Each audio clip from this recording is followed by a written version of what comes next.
Olá, bem-vindos a mais um programa Esporte, Vida e Fé da Igreja Presbiteriana de Pinheiros. Nós estamos muito felizes de estar aqui novamente conversando com vocês. Você que perdeu algum programa, vai lá no canal do YouTube, tem a playlist Esporte, Vida e Fé. Todos os programas que já passaram por aqui estarão lá. E hoje nós temos convidados, vídeos, dicas de saúde, tudo de melhor aí para você. Acompanhe! É isso aí, e nós já vamos começar indo para a nossa dica de saúde com a Wilnara. É com você, Wilnara. Oi gente, tudo bom? Seja bem-vindo a mais um quadro do nosso programa Esporte, Vida e Fé. E presta atenção na dica maravilhosa que eu vou dar hoje para você, que você dirige. Agora vem cá comigo que eu vou te ensinar como é que você senta. Muito bom, presta atenção. Uma dica que eu andei pesquisando, eu achei ela muito legal, é... Quando você estende os cotovelos, o seu punho, ele acaba encostando aqui no volante. E é óbvio que o seu cotovelo tem que ficar um pouco flexionado.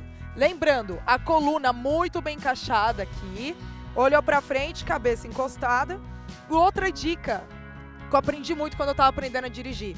Você tem que evitar o máximo possível das pernas encostarem no volante. Por isso que é bom você sempre estar regulando a altura do banco. E aí você pisa na embreagem, no freio, dirige, vai pra praia, depois volta, vem pra IPP e tá tudo certo. E eu espero que você melhore muito a sua postura enquanto você dirige. Muitas pessoas acabam ficando muito curvado, às vezes até tira a cabeça do encosto. É primordial você manter a postura o tempo todo enquanto você dirige. Tá bom? Espero que você tenha gostado muito da dica de hoje. Qualquer dúvida, qualquer sugestão, pode mandar pra gente. Um grande abraço, beijo e até mais.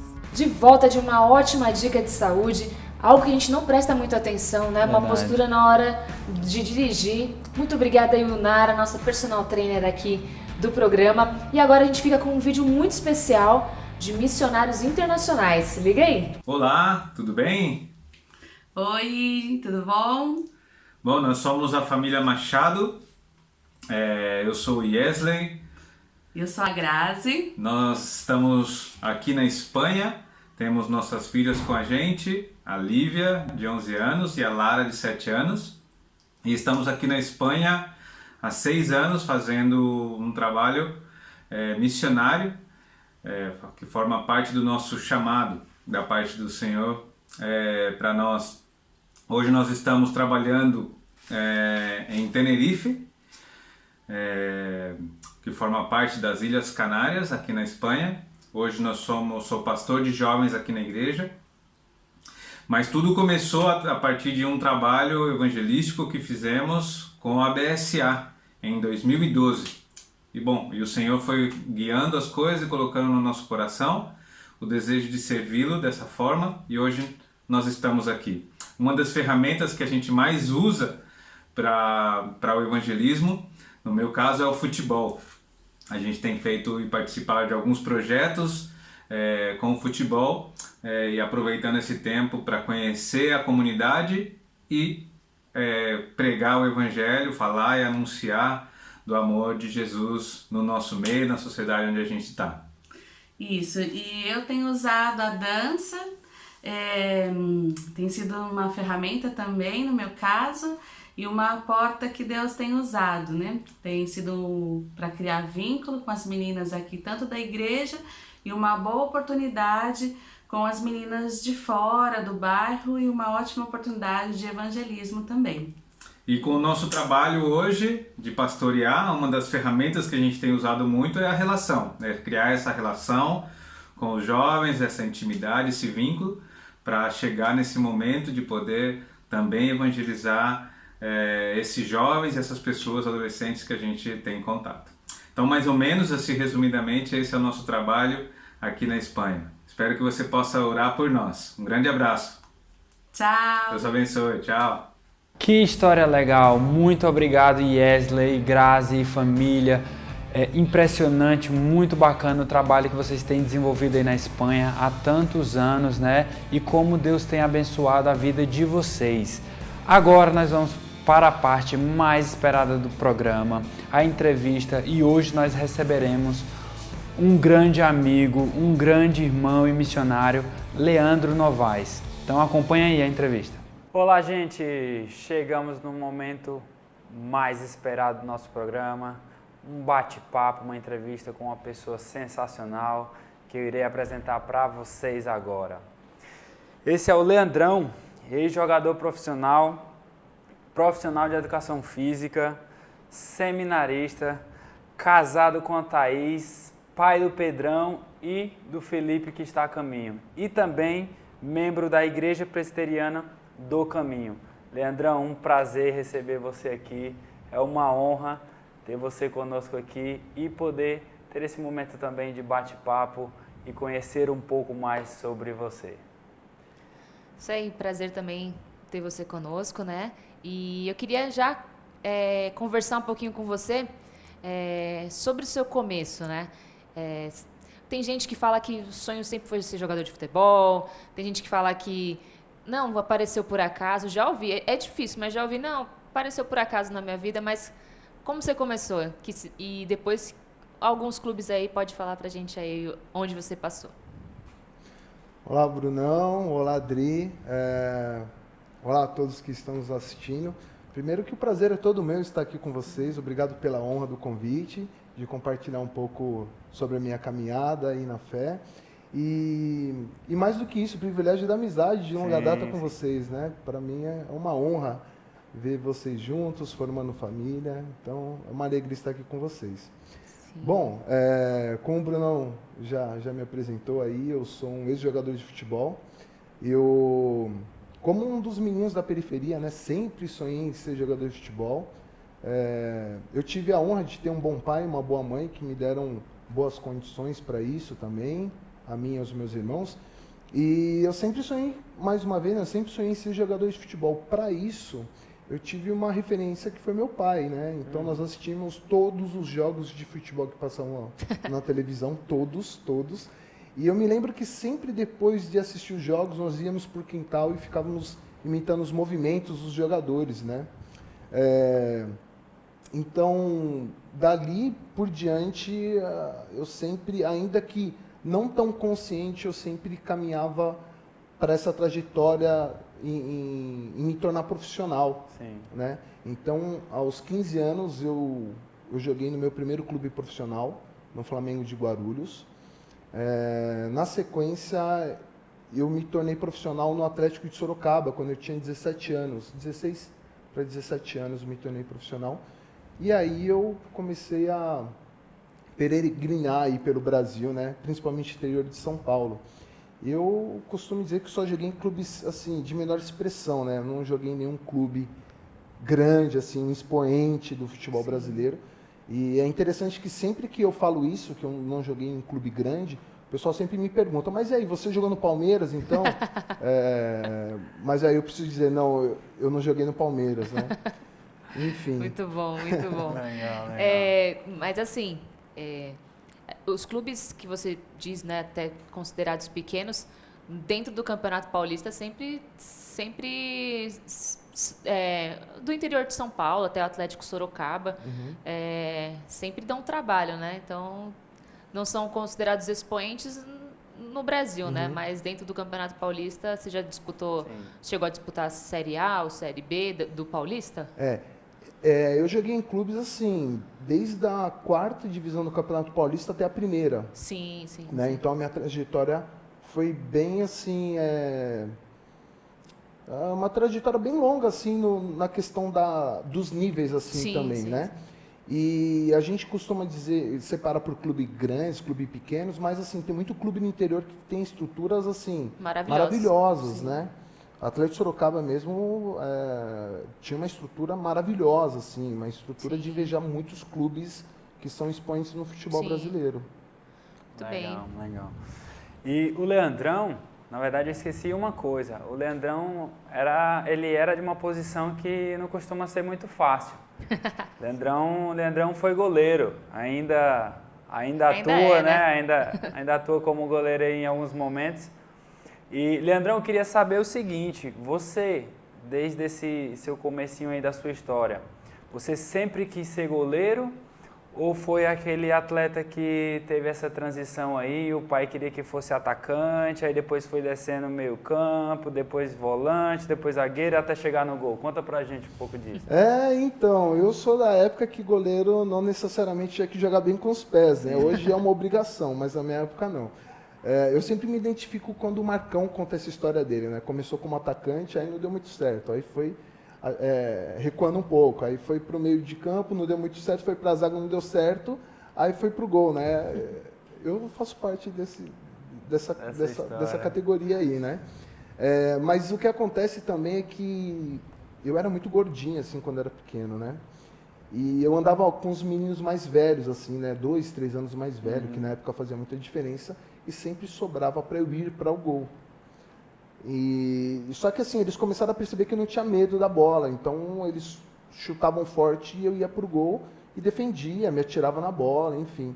Com 10 anos, quando eu tinha uns 10 anos de idade, meu pai me levou para jogar, sabe o rachão, né, que a gente fala ali, com os amigos ali? Então só os amigos dele ele me levou para jogar no gol. Hoje eu olho para ele e falo, pai, que loucura, né? Então eu imagino uma criança com 10 anos de idade jogando no gol no meio de adultos ali, eles não tendo nenhuma compaixão, chutando e eu sem nenhum medo me atirando na bola. Então, assim, isso foi a minha primeira experiência, assim, em que eu era testado mesmo a não ter medo da bola, né? E aí, quando eu fui ver, um amigo do meu pai que participava desses jogos, ele era diretor do Esporte Clube Banespa, da sede lá na Zona Leste, né? Ali na Penha, ali perto de São Miguel. E aí ele me convidou para ir para o Banespa. De lá aí começou algo mais sério, né? As categorias de base ali, dente de leite, dentinho na época, nem sei se existem essas nomenclaturas ainda. Sub, né? Tudo sub. E aí eu fui caminhando no futebol, até que um dia um pai de um amigo meu me convidou para fazer um teste no Flamengo de Guarulhos. E de lá eu fui aprovado, e aí eu disputei meu primeiro campeonato paulista de categoria de base, que era o infantil, hoje é o sub-15, né? E aí o meu treinador dessa época no Flamengo de Guarulhos, foi para o Atlético Sorocaba e me levou. E aí no Atlético Sorocaba foi o clube que eu permaneci por mais tempo, né? 4 anos. E aí ali eu tive muitos contatos, ganhei um pouco mais de conhecimento ali dos clubes que eu jogava contra, de alguns treinadores que passavam por lá, de alguns amigos também, né, que eu fiz. Legal. Então foi assim. E é legal ver a evolução do goleiro, né? Uma das posições que mais evoluíram, né? Que antes a criançada não queria ir pro gol, né? E hoje a gente já vê comprar luvinha e tal. E como você vê isso? Você se vê como, por exemplo, como você foi ex-jogador, como um pai? Tipo assim, na minha época não vi isso, não tive essa oportunidade. Talvez ir pro gol não era uma opção, mas agora o goleiro sempre foi fundamental, mas mais fundamental ainda, né? Jogando com os pés, além de defender, né? O que você acha dessa evolução? O goleiro, ele sempre tem uma notoriedade por conta da sua postura em campo. Ele se veste diferente, ele é o único que pode pegar com a mão. Hoje, a necessidade de jogar com os pés dá uma responsabilidade ainda maior para ele necessita ser ainda mais ousado. Então, o goleiro, ele tem a obrigação, entre aspas, de expressar um respeito. Sim. Por conta de toda a responsabilidade que ele tem, porque ele vai falhar em algum momento. Com certeza. E para isso ele precisa do apoio não somente dos seus companheiros, como treinador, torcedor, enfim. E assim, quem é que não quer ter respeito, né? Qual homem ou mulher não quer ter respeito numa sociedade? Sim. E assim, naturalmente, eu crio meu filho para respeitar e ser respeitado, né? Mas é gostoso gritar gol, né? Então eu costumo dizer que eu joguei a minha vida inteira no gol para hoje tomar o gol do meu filho enquanto eu ensino ele a chutar, né? Eu quero que ele faça bastante gol. Mas se ele se tornar goleiro, não tem problema nenhum. Não tem problema nenhum. Vai ser um orgulho. Vai ser um orgulho, claro. Só não sendo palmeirense tá bom, né? Aí já é demais. Mas assim, se tornar goleiro, que eu digo, não necessariamente ser profissional. Sim, né? sim. Eu falo no sentido Gostar, de... né? O futebol é um instrumento de sociabilização, né? Sim. É onde eu fiz muitos amigos, então acho importante, assim. Se ele gostar de futebol, vai ser maravilhoso. Legal. Só de gostar já vai ser bom. E conta aqui pra gente, como foi a sua conversão, né? Como você conheceu Jesus? E se de repente foi dentro do esporte, como foi essa experiência para você? Foi dentro do esporte. A minha carreira profissional, ela iniciou no final da década de 90 e início dos anos 2000. E ainda tinha muito tabu, né, em cima da relação do cristão com o futebol. Eu lembro que nessa época, não é tão longínqua, né, é bem recente, ainda tinha essa questão de que o cristão não podia jogar futebol e tal. Mas eu estava em um clube profissional. Engraçado que é um clube que o dono do clube, ele também era o líder de uma seita religiosa. E mensalmente todos os funcionários, todos os atletas, eles tinham que ouvir uma palestra relacionada a essa seita. Aliás, a compra do clube por esse líder era justamente para propagar essa seita. Não.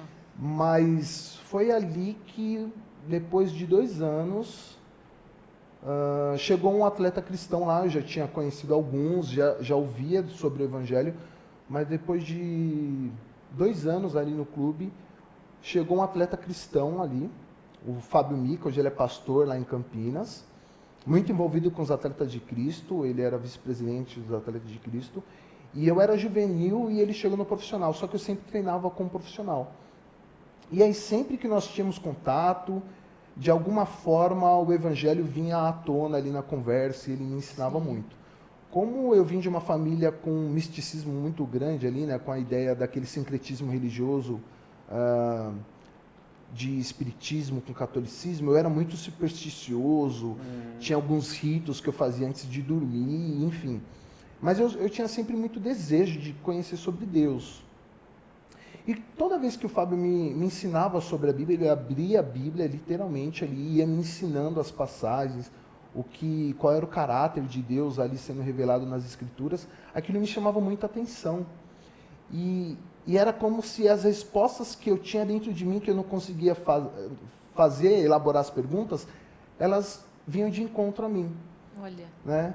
Então, foi num alojamento em que, de alguma forma, eu fui gerado ali, né, em Cristo. Né? Eu fui sendo evangelizado, discipulado.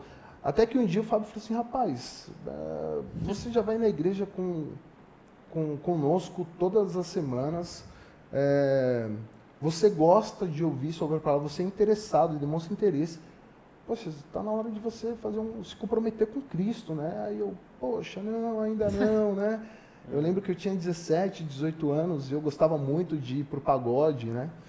E aí eu falei, não, eu acho que eu vou perder isso e tal. Até que um dia eu voltei, eu jogava em Sorocaba, eu voltava os finais de semana para minha casa, até que um sábado, lembro até hoje, assim, um sábado à tarde, eu fiquei sozinho na minha casa e eu era assim, como infelizmente boa parte dos jovens, eu era um menino pornográfico. Então eu abria ali o aparelho de DVD para colocar um CD do tipo, e naquela mesma hora eu senti algo inexplicável. O evangelho começou a ferver dentro de mim, eu comecei a relembrar tudo aquilo que ao longo da semana eu ouvia, e era como se eu sentisse Deus presente ali mesmo. Mas é interessante que eu não me senti acusado, eu me senti amado, né? Então, a sensação que, de uma certa forma, eu tive era, poxa, ele sabe o que eu estou prestes a fazer, mesmo assim, ele não tem nojo de mim, né? Ele ainda está aqui, quer ser meu amigo, né? Assim, se eu procurasse palavras, assim, era mais ou menos isso que eu sentia. E, por um ímpeto, assim, eu fui lá, abri a gavetinha do DVD, quebrei o DVD, joguei fora todas as minhas coisas, voltei, sentei no sofá e fiquei algumas horas ali. E eu lembro que era um final de tarde, assim, a janela apontava para o oeste, então eu já estava no pôr do sol, assim, e o sol invadia a sala de casa, assim, e eu, de fato, assim, em todos os sentidos, me sentia meio iluminado, não no sentido de especial, mas iluminado assim, poxa, Deus está me olhando, sabe? E ali eu falei assim, poxa, eu falo que eu não quero viver para Deus, mas ao mesmo tempo todas as coisas que eu faço, eu considero Ele. Então, assim, eu não posso mais viver sem isso. E aí eu lembro que eu voltei para Sorocaba, chamei o Fábio, ora por mim, eu quero viver para Cristo agora. Que lindo. Não tem como escapar disso. Então foi mais ou menos assim a minha história de conversão. Que legal. Já falamos de esporte, já falamos de vida, estamos agora falando de fé, né? E como esse programa também traz muita mensagem de missões, eu queria, Leandrão, tive a oportunidade de várias vezes viajar com você, de ir a lugares, de saber, de conhecer mais desse seu caráter, do profissional que você é. Queria que você falasse um pouco agora sobre essa ferramenta do futebol e também uma experiência marcante. Conta pra gente aí. Então, eu encerrei minha carreira no ano de 2010. Eu já vinha sofrendo assim ao longo da caminhada no futebol, porque eu já estava alguns clubes com problema de salários atrasados, né? Essa é a realidade, infelizmente, do futebol brasileiro. E eu já namorava há alguns anos com a Thaís. Eu falei assim, poxa, eu não vou deixar essa moça ficar me esperando, né? Justo, né? Então eu coloquei na balança e falei assim, bom, vou me casar com ela. Ela é muito mais importante que o futebol, que é algo importante para mim. E aí, então, eu encerrei minha carreira ali, não por lesão, não por idade, mas assim, porque estava difícil mesmo, né?